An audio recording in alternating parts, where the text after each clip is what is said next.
보험이 되기 전에는 한 달을 기준으로 하면 30에서 35만 원 정도? 첫 번째 1차 약이랑 2차 약 총 20일까지는 나라에서 70%를 부담을 하고요. 이제 환자분들이 30%를 부담을 하는 형태로 가서 적게는 한 3만 원에서 많이 나오면 한 6, 7만 원 정도까지 이렇게 나오는 선인데 열흘에 그 정도면은 좀 많이 저렴해졌다 좀 볼 수 있고요.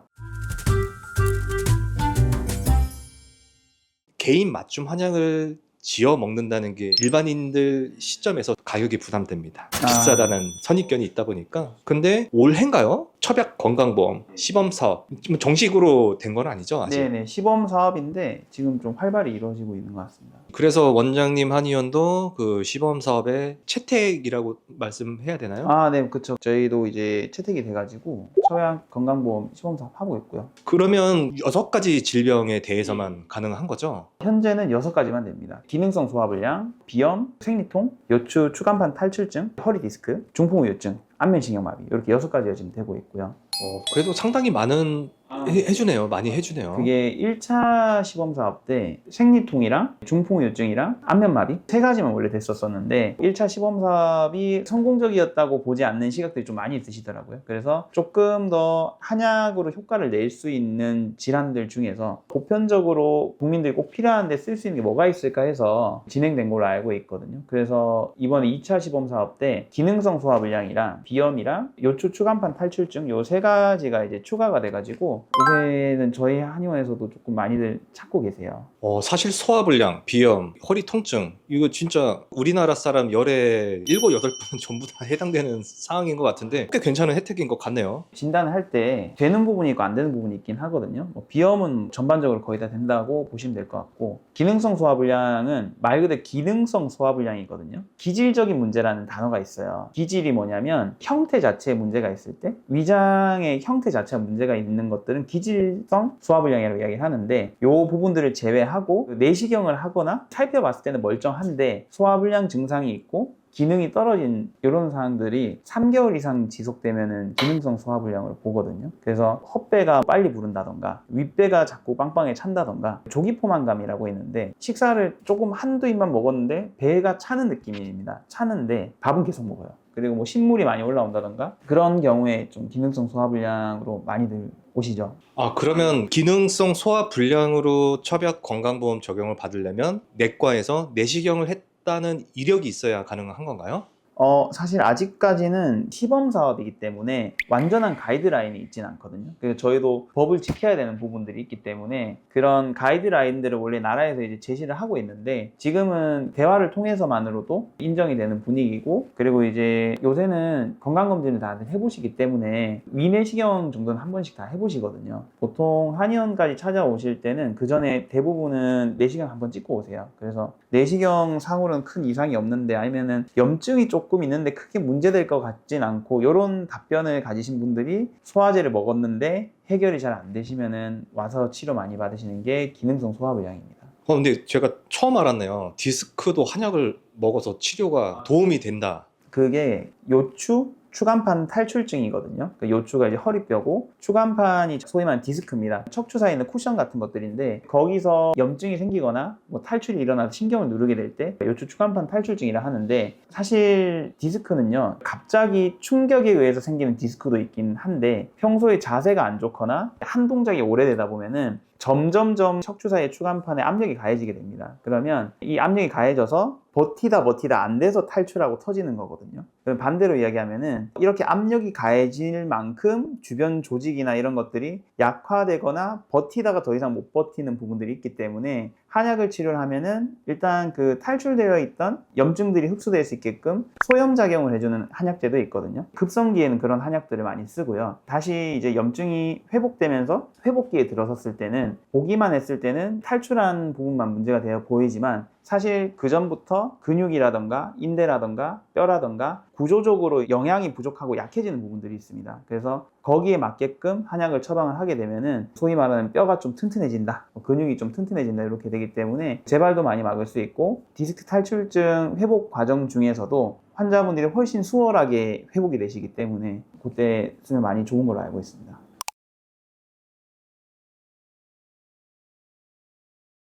일단 저는 이렇게 생각을 합니다. 아무래도 아프면 약을 먹긴 먹어야 되는데 항생제 성분이 들어간 거는 몸에 좋지 않잖아요. 근데 뭐 항생제가 꼭 필요한 경우가 있기 때문에 저는 무조건 나쁘다고 생각하진 않고요. 근데 이제 항생제가 남용이 되면은 몸의 면역에 꼭 필요한 균들까지 같이 없어지는 경우가 있기 때문에 그게 좀 문제가 되는데, 근데 이제 특정 병원에서 항생제를 과다하게 처방하는 경우가 요새는 그렇게 많지는 않거든요. 대놓고 그냥 약을 엄청 많이 주거나 이런 분위기는 아닌 것 같아요.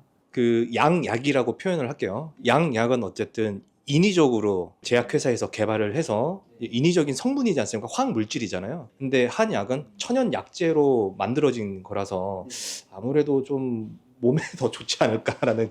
부담은 좀 적게 주는 것 같습니다. 좀 순하게 효율적으로 좀 잘 치료해 준다는 느낌을 좀 가지고 있고, 실제로 뭐 치료율이 뭐가 더 좋다 이런 거는 논란이 많으니까 이건 좀 그거 하지만, 확실한 거는 몸에 주는 부담은 좀 적지 않나 라는 생각을 좀 합니다. 마지막으로 그러면 예시를 들어서 기존에는 평균적으로 한 달치 얼마였는데 이 보험 적용이 되면 대략 한 달치 얼마? 옛날 보험이 되기 전에는 한 달을 기준으로 하면 30에서 35만 원 정도? 하루 10,000원 조금 넘는 금액? 10,000원 정도 되는 금액이었었는데요. 첩약건강보험으로 넘어가게 되면서 열흘 단위씩 약이 나갈 수 있거든요. 보건소랑 공단에 다 확인을 해봤는데 그 열흘 이상을 줄 수도 없고, 그렇다고 이제 열흘보다 짧게 줘도 사유서가 있어야 되는 그런 상황이라서 딱 열흘치가 나갑니다. 그래서 첫 번째 1차 약이랑 2차 약 총 20일까지는 나라에서 70%를 부담을 하고요. 이제 환자분들이 30%를 부담을 하는 형태로 가서 약제에 따라서 금액이 조금씩 바뀌기 때문에 적게는 한 3만 원에서 많이 나오면 한 6, 7만 원 정도까지 이렇게 나오는 선인데, 열흘에 그 정도면은 좀 많이 저렴해졌다 좀 볼 수 있고요. 그리고 3차로 넘어가게 되면은 세 번째 약부터는 본인 부담금이 100%입니다. 치과 많이 가시니까 예시를 들어드리면 스케일링 1년에 한 번은 보험 적용을 받거든요. 근데 이제 두 번째부터는 본인 부담금이 100%로 바뀝니다. 근데 이제 이게 유의미한 게 뭐냐면, 건강보험이 적용이 되게 되면은 실비보험이 있으신 환자분들이 꽤 있습니다. 그 실비보험이 건강보험 되는 항목들이 적용이 되다 보니까 이제 건강보험 혜택을 받고 나서 이제 실비를 청구를 하시면 실질적인 부담은 좀 많이 줄어드는 그런 형태입니다. 아, 그럼 이전에는 한약 처방이 통상적인 실비보험이 안 됐었던 거죠? 네, 그렇죠. 비보험 한약들은 적용이 되는 분들이 그렇게 많지가 않았어요. 특수한 특례 조항이 있으신 경우가 아니면 거의 다 안 되셨었는데, 지금은 추나가 건강보험 적용되면서 실비가 되는 것처럼 요 6개의 질환에 관해서는 첩약 건강보험이 적용이 되기 때문에 환자분들 입장에서 좀 많이 혜택을 볼 수 있지 않나를 좀 생각을 하고 있습니다. 아, 물론 개인 보험 약관에 따라 대동소이하겠으나 어쨌든 부담이 확 줄어든 건 사실이네요. 네, 맞습니다. 그래서 내원을 하시면 조회 프로그램이 있어요. 제일 정확하신 거는 가입하신 곳에 전화하셔서 확인해 보시는 게 제일 정확한데, 보험 약관 이런 거 보면 되게 어렵거든요. 여러 번 읽어봐야 되는데 전화로 한두 번 듣고 알긴 좀 힘들잖아요. 그래서 저희가 이제 조회 프로그램이 있습니다. 그래서 조회를 해서 이제 어디까지 보장이 되시고 이거는 된다 안 된다 이런 거 저희는 또 직접 확인도 해드리고 있고, 환자분들이 어차피 치료를 받아야 되지만 그 치료를 좀 수월하게 받게끔 하는 것도 저의 역할이라 좀 생각을 하기 때문에, 저는 이번에 첩약 건강보험이 잘 이루어져서 이제 이 시범 사업이 정사업까지 돼서 국민들이 조금 더 혜택이 많이 가면 좋지 않을까라는 생각을 좀 하고, 실제로 환자분들이랑 이렇게 하면서 제가 첩약 건강보험을 조금 권해드리고 있는데 만족하시는 경우가 굉장히 많습니다. 단점은 딱 하나예요. 열흘마다 약을 지어야 되기 때문에 예전보다는 좀 자주 내원을 하셔야 돼서 그런 부분이 하다 보니까 장거리에 있는 분들은 해당되지가 않고요. 근처에 사시는 동네 주민분들은 괜찮으시는 것 같습니다. 이 꿀팁이네요. 그럼 내 지역 근처에 있는 한의원이 첩약 건강보험 시범사업 선정 기관이면 적극적으로 좀 이용을 해보는 게. 저희한테 오세요라고 말하면 참 좋겠지만 그런 건 뭐 환자분들 알아서 선택을 하시는 것 같고, 제일 좋은 거는 자기가 좀 자주 다닐 수 있는 한의원에 가셔서 첩약 건강보험을 시작하시는 게 좋습니다. 질환당 병원 한 개만 설정할 수가 있거든요. 질환당 병원 한 개. 예, 그게 무슨 뜻이냐면은, 예를 들어서 비염으로 첩약 건강보험을 저희한테 드시게 되면은 1년 동안은 저희한테만 드셔야 돼요. 다른 한의원에서는 되지가 않습니다. 네, 그러다 보니까 근처에 용이한 곳에 가시는 게, 물론 이제 진료도 잘 맞고 치료도 잘 받으셔야 되지만 접근성적인 측면에서도 가시기 좋은 곳에 가셔야 좀 확실하게 혜택을 누리실 수 있지 않을까라는 생각을 좀 합니다.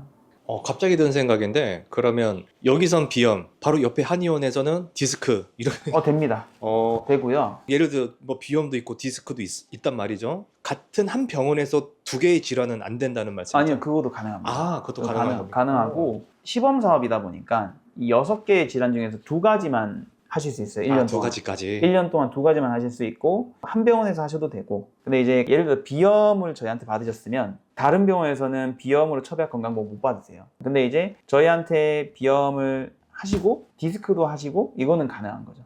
이거 몰랐던 사실 꿀팁 많이 알게 되네요.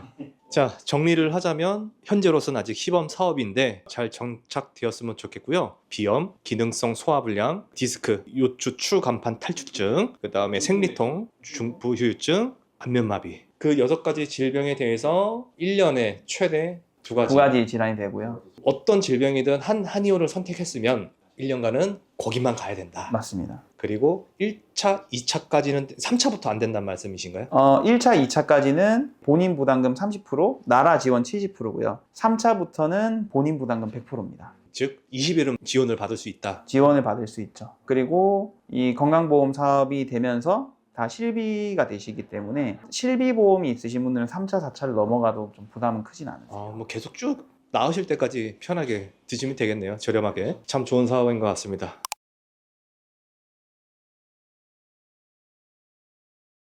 원장님, 근데 마지막으로 갑자기 든 생각이 있습니다. 아무리 이타적인 마인드를 갖고 계시더라도 생업이지 않습니까? 돈을 벌으셔야 된단 말이죠. 부정하진 않겠습니다. 네. 네, 맞아요. 돈이 많을수록 환자가 많을수록 좋은 건 솔직히 사실인데 저 의아했어요. 첩약 건강보험 홍보를 하게 되면 방금 말씀 주신 거를 좀 종합을 해보니까 그냥 한 달에 한 번씩 한 번 탕약 탁 끓여가지고 보내면 인건비도 절감되고 수월하고 여러 가지 이제 일도 좀 적게 들 텐데 일단 건강보험이 적용되는 순간부터 단가가 낮아질 거란 말이죠. 단가 낮아지죠. 예, 그게 첫 번째. 두 번째는 한 번 할 걸 3번 일해야 되고 그럼 인건비도 더 지출이 된단 말이죠. 인건비가 만만치 않습니다. 생각보다. 근데 이렇게 적극적으로 홍보를 하시는 이유가 있을까요? 일단은 저도 항상 드는 생각이 물론 크게 봤을 때 말고 하나하나씩 보면은 적자가 날 때도 있지만 전체적으로 봤을 때 저희도 적자가 계속 나는 사업은 하기가 좀 힘들거든요. 왜냐하면 저도 이제 저희랑 같이 일해주는 직원 선생님들도 계시고 같이 일하는 원장님들도 계시는데 그분들도 각자의 생업이 있지 않습니까? 그러면 그분들 생업에도 안정성이 있어야 되기 때문에 그런 이제 생업도 신경 안 쓸 수가 없는데요. 이게 첩약 건강보험을 하게 되면 저희 입장에서는 건당 소위 말하는 수익률이 많이 낮아지게 됩니다.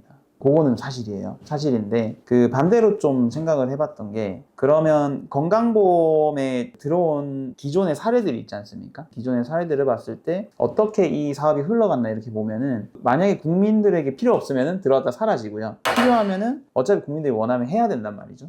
그런 생각이 하나가 있었고 그리고 만약에 이런 혜택이 있는데 제 주변 지인들이 물어본다던가 제 가족들이 이런 거 있던데 이거 뭐야? 라고 하면은 해라고 할 것 같은 거예요. 그러면 제 주변 사람한테는 물어보면은 하면은 너한테 좋을 거라고 이야기를 하는데 저희 환자분들 오셨는데 이걸 안 제공한다는 것도 그거는 조금 윤리적으로 좀 문제가 있지 않나 생각을 해서 그냥 오시는 환자분들한테 진료 볼 때랑 솔루션 드릴 때 기준은 만약에 이 사람이 내 친구다 아니면 내 가족이다 생각을 하면은 어떤 판단을 내려서 해줄 건가를 그렇게 딱 생각을 하고 좀 많이 하는 편인데 그렇게 생각을 해보니까 좀 힘들어도 해야겠더라고요. 사실 좀 되게 힘들었거든요. 저 준비하는 데 되게 힘들었었는데 그래도 뭐 장기적으로 봤을 때는 문제가 생길 것 같지는 않아서 좀 선택을 하게 됐습니다. 근데 수익률은 좀 많이 떨어질 수밖에 없는 것 같아요.